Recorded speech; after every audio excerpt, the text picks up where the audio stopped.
Salmo 139. Este é um salmo de Davi. E Davi diz assim: Senhor, Tu me sondas e me conheces. Sabes quando me assento e quando me levanto.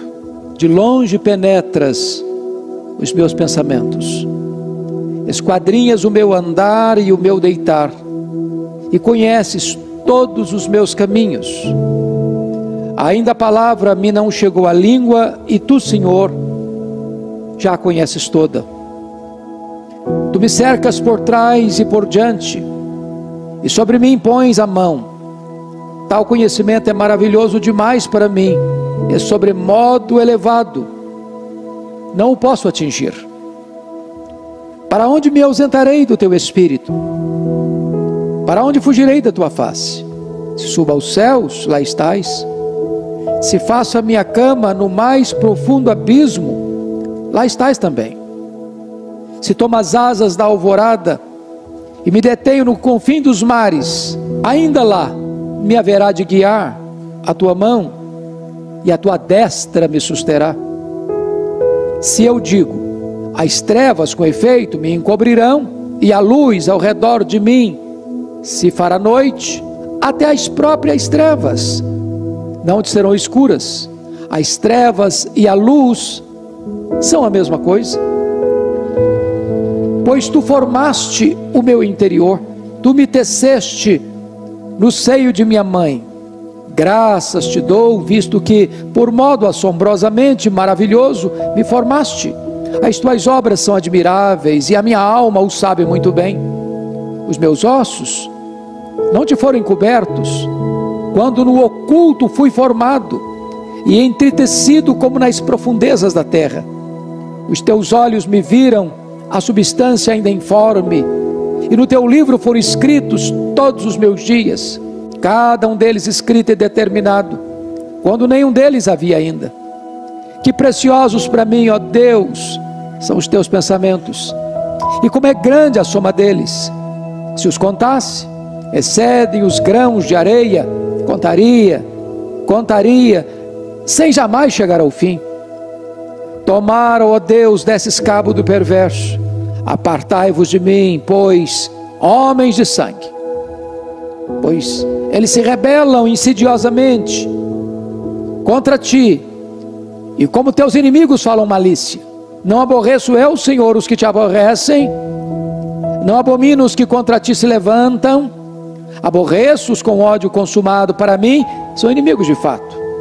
Sonda-me, ó Deus, e conhece o meu coração.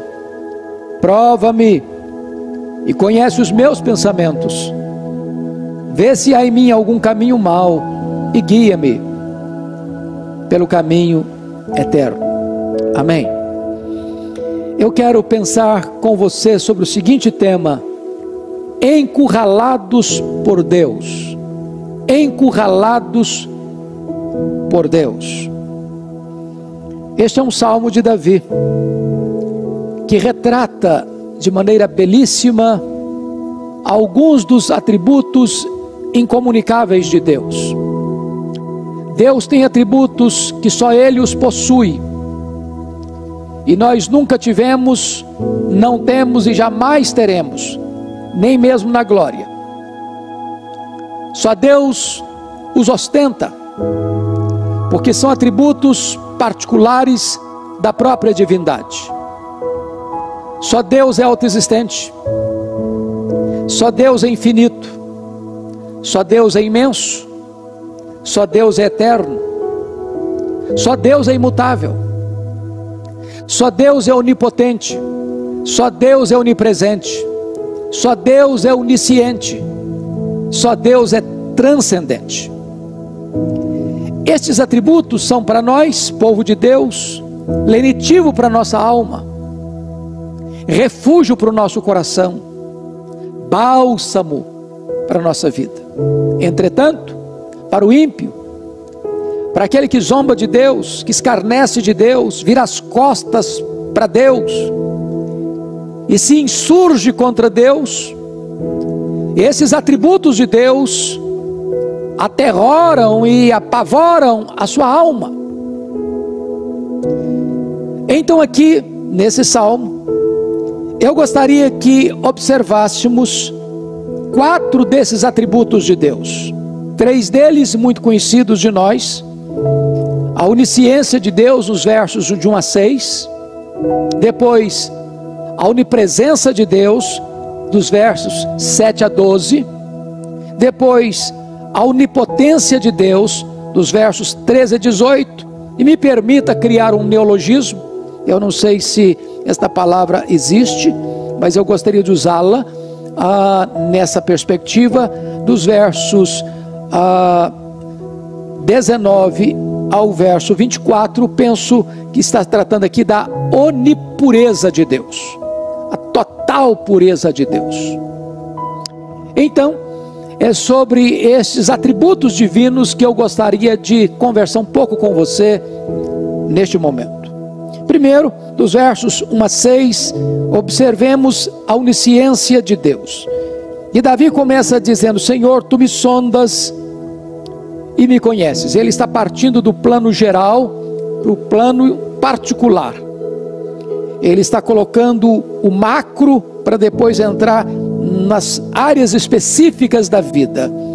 E ele já afirma que Deus o sonda, que Deus o conhece de forma plena, de forma ampla, de forma absoluta. Não há nada na vida dele que Deus não conheça. Aliás, Deus nos conhece mais do que nos conhecemos. Nós não nos conhecemos. Alex Carrel, certa feita, escreveu um livro, O Homem, Este Desconhecido. Nós não sabemos quem nós somos. Nós não podemos sondar de forma plena e total a nós mesmos. Entretanto, Deus nos conhece e conhece de forma absoluta e total. Entrando no particular, no verso 2 ele diz: sabes quando me assento e quando me levanto. Ele então mostra que Deus conhece os nossos movimentos. Quando nós nos levantamos para trabalhar. Quando nós nos assentamos para descansar. É bem verdade que você pode trabalhar assentado e descansar de pé, mas o ponto é que Deus conhece toda a sua dinâmica de trabalho, seja levantando e seja ao final se assentando. Deus conhece toda essa trajetória, toda essa dinâmica da sua agenda. Mas mais, o versículo de número 2 nos diz que de longe penetra os meus pensamentos. Bom, diz os entendidos que passam pela nossa cabeça mais de 10.000 pensamentos por dia. E eu estou certo de que se as pessoas que convivem conosco soubessem de tudo quanto nós pensamos, elas se afastariam de nós horrorizadas, escandalizadas. Tem horas que nós ficamos escandalizados com nós mesmos, por pensar determinadas coisas. O que é maravilhoso é que mesmo Deus conhecendo todos, não alguns, de longe penetras os meus pensamentos. A despeito disso, de penetrar, de diagnosticar, de vasculhar, de perceber, de sondar tudo isso, ainda assim Deus nos ama e não nos escorraça. Este Deus é maravilhoso de fato. Mas em seguida, verso 3, ele diz: esquadrinhas o meu andar e o meu deitar, e conheces todos os meus caminhos. Note você que ele usa uma palavra esquadrinhar. Isso significa que Deus vai fundo, que Deus vai nas últimas consequências, que Ele vai naquelas camadas mais baixas que nós tentamos guardar as 7 chaves no cadeado. Pois até essas coisas mais secretas, mais íntimas, lá do recesso da nossa vida, Deus sabe tudo. O nosso andar, o nosso deitar, e Ele conhece todos os nossos caminhos. Então Deus sabe onde você vai, Deus sabe o que você faz, Deus sabe tudo a seu respeito. Não há nada que você possa esconder desta onisciência plena de Deus a seu respeito. Você está encurralado por Deus. Mas quando chega no verso 4, ele diz algo interessante: ainda a palavra me não chegou à língua, e tu, Senhor, já a conheces toda. Diz os entendidos que quando você profere uma palavra, você já tem 8 palavras engatilhadas no seu consciente. É por isso que você não quebra o seu discurso. É por isso que você não rompe a sua lógica de raciocínio ao falar.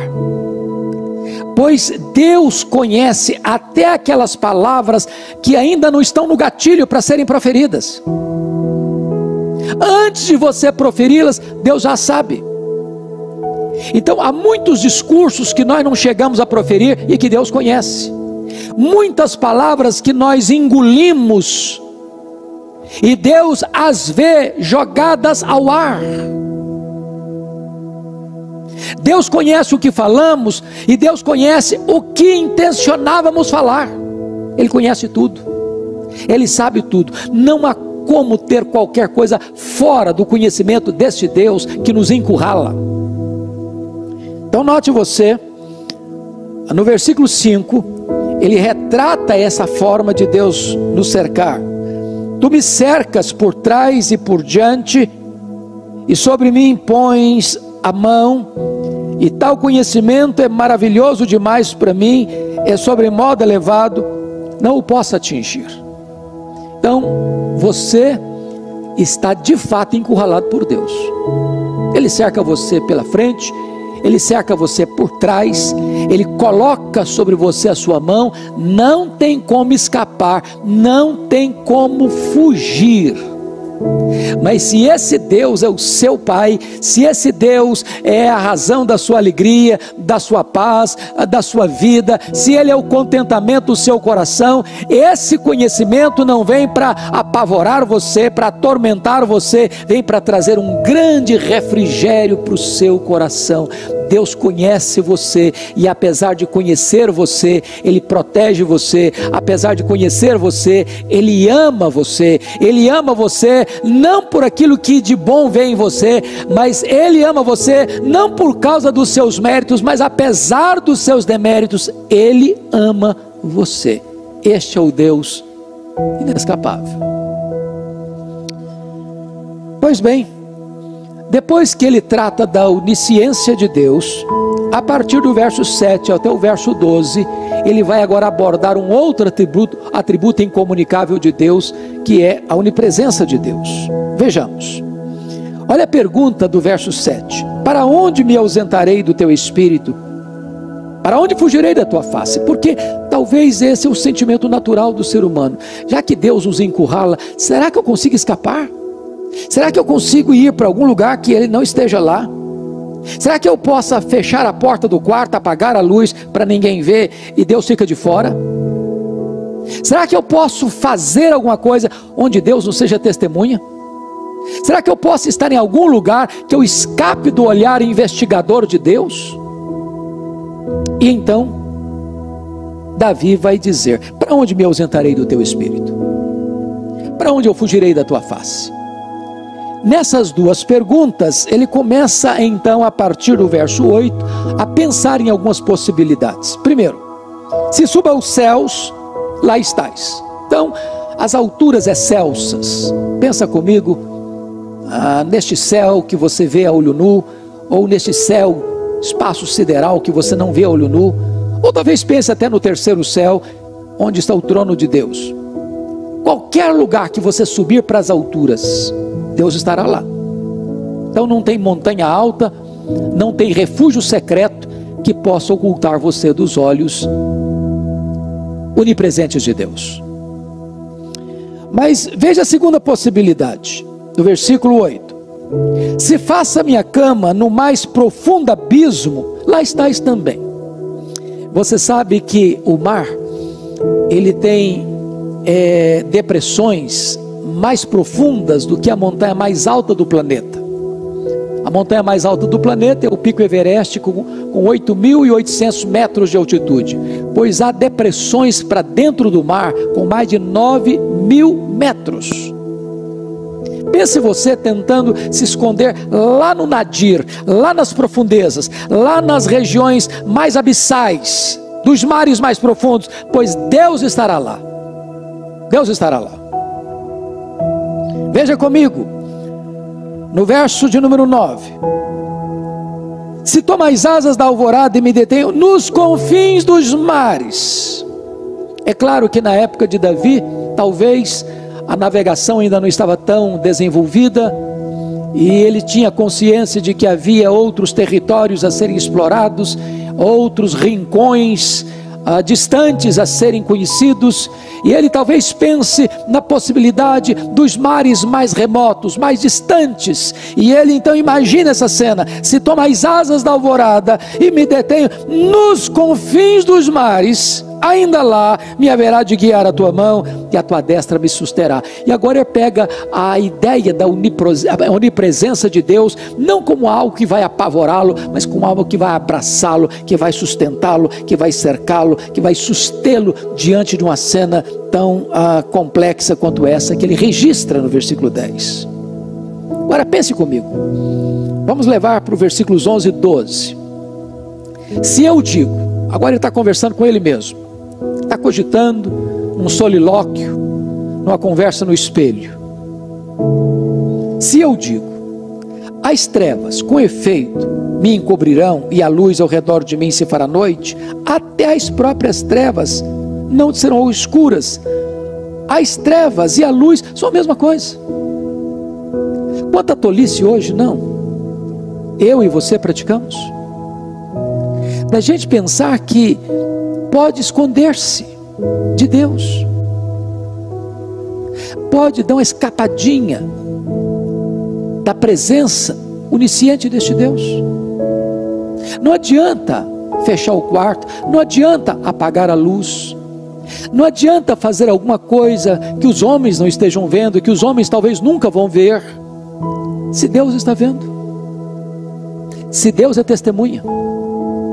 Porque para ele escuridão e luz é a mesma coisa, luz e trevas é a mesma coisa. Ele enxerga no escuro, ele enxerga na curva, ele enxerga o que o homem não pode ver. Então Davi está aqui mostrando que você e eu estamos de fato encurralados por Deus, porque ele conhece tudo e está em todo lugar. Mas vamos ao terceiro ponto, porque agora a partir do verso 13 ao verso 18 ele vai desenvolver um raciocínio para tratar conosco acerca de um terceiro atributo incomunicável de Deus. Já tratou da onisciência, já tratou da onipresença, e agora nos versos 13 a 18 ele vai tratar da onipotência de Deus.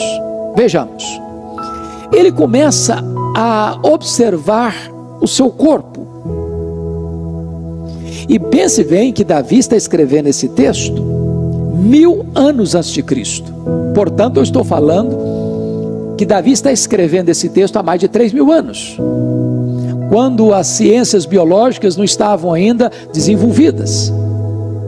E hoje nós temos muito mais compreensão, talvez científica, do que Davi tinha no seu tempo. E ele escreve isso aqui por revelação de Deus, que conhece o futuro do seu eterno agora e que é o pai da própria ciência, porque todo saber é uma dádiva de Deus.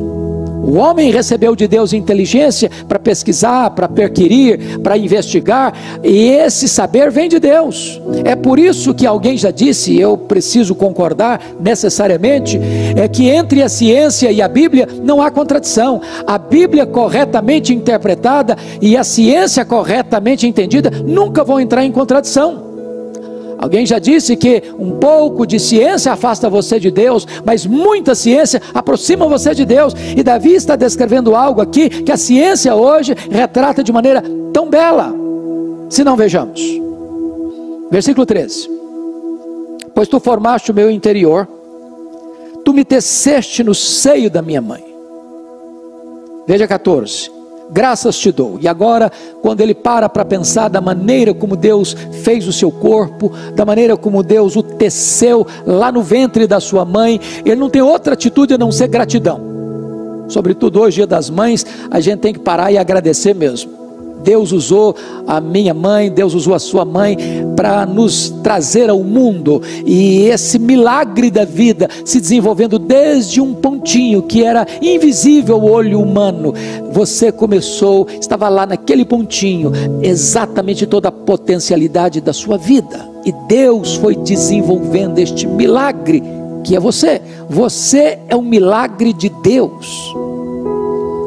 Graças te dou, verso 14, visto que por modo assombrosamente maravilhoso me formaste. Ele está extasiado, ele está encantado com o milagre da vida, da maneira como Deus o gerou no ventre da sua mãe. E ele diz: visto que por modo assombrosamente maravilhoso me formaste, as tuas obras são admiráveis, e a minha alma o sabe muito bem. Então eu gostaria de dizer a você que está aí me acompanhando: você não é obra do acaso. Mesmo que seus pais não tenham planejado você, Deus planejou. Você não é resultado de uma evolução, você não veio de uma ameba, nem de um símio. Você é obra das mãos do Criador. Você é especial pelo fato de que o seu Criador é o Deus Todo-Poderoso. Foi Ele quem criou você, foi Ele quem formou você, e de uma maneira assombrosamente maravilhosa. Em vez de você viver a vida esquecendo-se de Deus, que você reconheça isso e dê graças a Deus, como fez Davi. Voltemos os olhos ao verso 15. Olha o que ele diz: os meus ossos não te foram encobertos, quando no oculto fui formado e entritecido, como nas profundezas da terra. E ele avança para o verso 16: os teus olhos me viram, a substância ainda informe, e no teu livro foram escritos todos os meus dias, cada um deles escrito e determinado. Paremos para pensar um pouquinho aqui. Hoje os legisladores, ou as nossas cortes, discutem aqui, ali, acolá, acerca da questão do aborto. Alguns dizem não, que a vida começa só depois dos 3 meses, e até os 3 meses não tem problema. Outros querem buscar outras alternativas. Entenda uma coisa: a vida começa na concepção. A vida começa na concepção. Davi está se referindo a si mesmo como uma pessoa, mesmo quando era ainda uma substância informe no ventre da sua mãe. Então esse texto já seria absolutamente suficiente para nós dizermos um não sonoro ao aborto. Precisamos reconhecer que Deus é o autor da vida, e só Deus tem autoridade para tirar a vida. Hoje nós podemos compreender um pouquinho melhor o que Davi está aqui dizendo. Dr. Marshall Nirenberg foi um biólogo e ganhou o prêmio Nobel de Biologia no século passado, quando disse que você e eu, nós somos um ser programado geneticamente, computadorizadamente programados. E ele então, lançando-se nessa investigação e nesta pesquisa, ele foi descobrindo algo fantástico. Fantástico. É que você é um ser não só programado geneticamente, mas você é um ser único. Único. Não tem ninguém no mundo igual a você. É como se Deus tivesse feito você e jogado a forma fora. Ele descobriu que você e eu temos cerca de 60 trilhões de células vivas no nosso corpo. E em cada uma dessas células, 1,70 m de fita DNA, onde estão gravados e computadorizados todos os nossos dados genéticos, a cor dos nossos olhos, a cor da nossa pele, o nosso temperamento. É exatamente esta linguagem que Davi está mostrando aqui, de que maneira assombrosamente maravilhosa Deus foi entretecendo você no ventre da sua mãe. Você então é obra-prima da criação de Deus. Quando Davi descreve tudo isto, ele chega no verso 17 extasiado, completamente extasiado, e diz: que preciosos para mim, ó Deus, são os teus pensamentos. E agora ele começa a pensar nos pensamentos de Deus, nos pensamentos de Deus, nos pensamentos de Deus, e diz assim, no verso 17: e como é grande a soma deles. Eu quero dizer para você que Deus pensou em você antes de criar o mundo. Deus colocou o coração dele em você antes de lançar os fundamentos da terra. Você não é produto do acaso. Então pense sobre esta verdade gloriosa da onisciência de Deus, que escolheu você em Cristo antes da fundação do mundo. Antes dos tempos eternos, Ele já tinha escolhido você para a salvação em Cristo Jesus. Que glória bendita é pensar neste plano de Deus, nesses pensamentos de Deus, nos decretos de Deus que são eternos a seu respeito. Ele chega a usar uma linguagem humana no verso 18, falando dos pensamentos grandes de Deus, e diz assim no verso 18: se os contasse, excedem os grãos de areia. Você já tentou contar os grãos de areia? Pegue um dia, lá na praia, quando você tirar um dia de férias, quando voltar aí a quarentena, vai lá e pega assim na concha da sua mão, punhado de areia, leve para casa, leve, bota numa tábua de vidro e tente contar quantos grãos de areia você consegue colocar na concha da sua mão. Pois Davi usa uma linguagem aqui metafórica, figurada, para dizer o seguinte: excedem os grãos de areia. Quantos grãos de areia tem? Quantas estrelas tem? Pois os pensamentos de Deus excedem aos grãos de areia, diz Davi. E ele diz assim: contaria, sem jamais chegar ao fim. É verdade. Você não pode esgotar com a sua mente finita aquele que é eterno e infinito. Então, dito isto, ele agora parte para a conclusão do salmo, da sua reflexão, falando acerca daqueles que, apesar de terem conhecimento de Deus, como diz Paulo em Romanos, não o glorificaram como Deus. Daqueles que tentaram sufocar a verdade, mesmo tendo conhecimento dela. E olha o que ele vai dizer no verso 19: tomar, ó Deus, desses cabo do perverso, apartai-vos de mim, homens de sangue.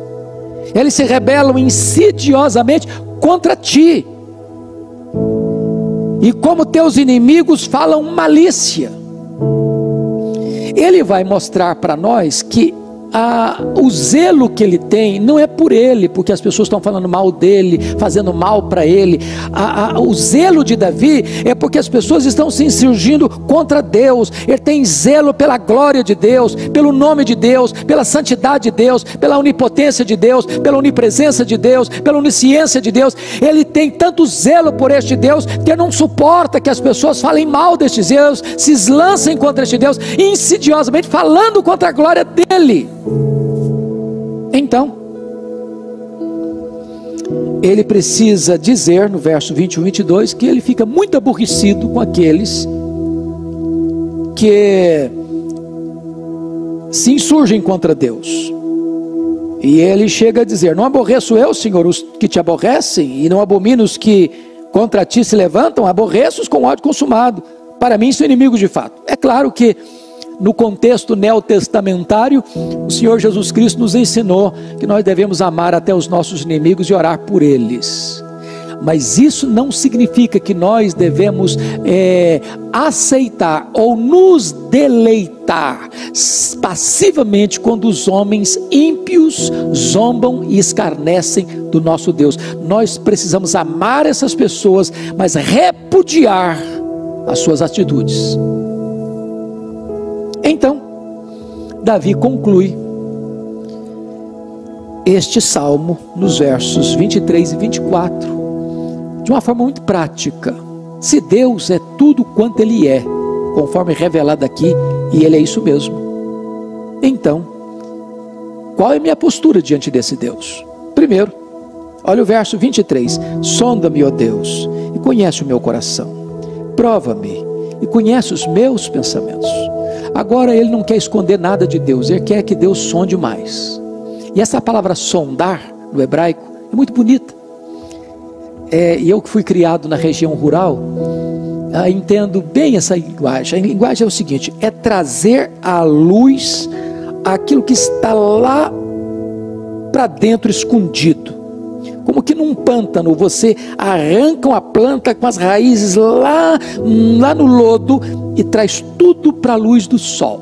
Lá na roça, onde fui criado, a gente falava isso de virar barro para plantar arroz. Você enfiava a enxada, tirava a planta, botava a raiz dela para cima e ali você plantava o arroz. O que ele está dizendo é o seguinte: Deus, eu quero que o Senhor traga para fora, que o Senhor traga para a luz, que o Senhor mostre com clareza tudo aquilo que está dentro de mim, Senhor. Eu não quero ter mais nada escondido dentro de mim, eu não quero ter mais nada na sombra dentro de mim, eu não quero ter mais nada na escuridão dentro de mim. Então Deus, sonda-me, Senhor, sonda-me, conhece o meu coração. Oh meu Deus, prova-me e conhece os meus pensamentos, Senhor. Eu não quero mais ter qualquer atitude de fuga, eu quero que o Senhor me cubra, eu quero que o Senhor me conheça, eu quero que o Senhor me sonde, eu quero que o Senhor me prove. E ele então conclui fazendo um pedido para Deus no verso 24. Nessa sondagem de Deus, certamente Deus vai descobrir coisa que é contrário à santidade de Deus, que vai entristecer o coração de Deus. Então ele ora no verso 24 assim: vê se há em mim algum caminho mau e guia-me pelo caminho eterno. Ele pede para Deus: Senhor, eu não quero andar no caminho errado, eu não quero andar no caminho de trevas, eu não quero andar no caminho mau. Então, meu Deus, ao me sondar, me ajude e me guie pelo caminho eterno.